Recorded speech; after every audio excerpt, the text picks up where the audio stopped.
اپنے اندر جھانک کر دیکھیں کہیں اللہ کا عذاب تو نہیں آیا ہم پہ، کہیں اللہ تو ناراض نہیں ہم سے۔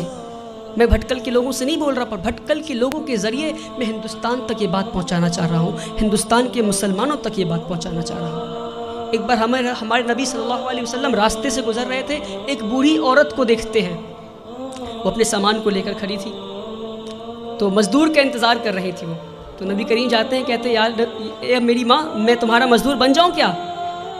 وہ پورے کائنات کے سردار مزدور بننے کو تیار ہو گئے، اور آج ہم اگر کوئی جوتا پلٹ رہا ہوتا ہے تو اسے سیدھا نہیں کر سکتے۔ یہ ہمارے مسلمانوں کی آج وہ عقر ہے، پتہ نہیں کس بات کی عقر میں جی رہے ہیں، جس کی امت اس بات کی عقر میں جی رہی ہے، اس کا رسول دوسروں کی مزدوری کرنے کو تیار ہو گیا تھا۔ کہتے ہیں اے ماں جی میں مزدور بن جاؤں تمہارا؟ ماں جی کہتی ٹھیک ہے، وہ بوڑھی عورت کہتی ٹھیک ہے، تو مجھے مکہ کے باہر چھوڑ دو۔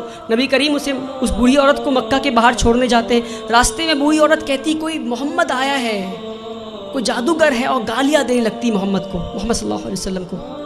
نبی کریم پیار سے شانتی سے مسکراتے ہوئے ان کی بات سنتے ہیں، مکہ کے باہر لے جا کر چھوڑ دیتے ہیں، اور جب واپس ہو رہے ہوتے ہیں تو بوڑھی عورت پوچھتی ہے ارے بیٹا تو نے میری مزدوری کی ہے، مزدوری تو لے جا۔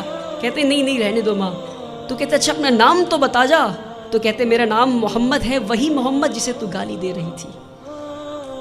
میرے پیارے بھائیوں، ہم اس نبی کی امت ہے، اس بات کو نہ بھولیں۔ ہمارے نبی سے زیادہ بڑا مثال سیکولرزم کا اس دنیا میں نہیں ہے، جس نے مزدوری کی اس غیر قوم عورت کی جو ان کو گالیاں دے رہی تھی، مسکراتے ہوئے اس کا کام کر دیا۔ اس نبی کی امت ہے ہم۔ جب طائف میں گئے تو انہیں اتنی پتھر ماری گئی کہ ان کا جوتا مبارک خون سے بھر گیا۔ تو جبرائیل امین نیچے آتے ہیں اور کہتے ہیں کہ اے نبی آپ کہیے تو ہم طائف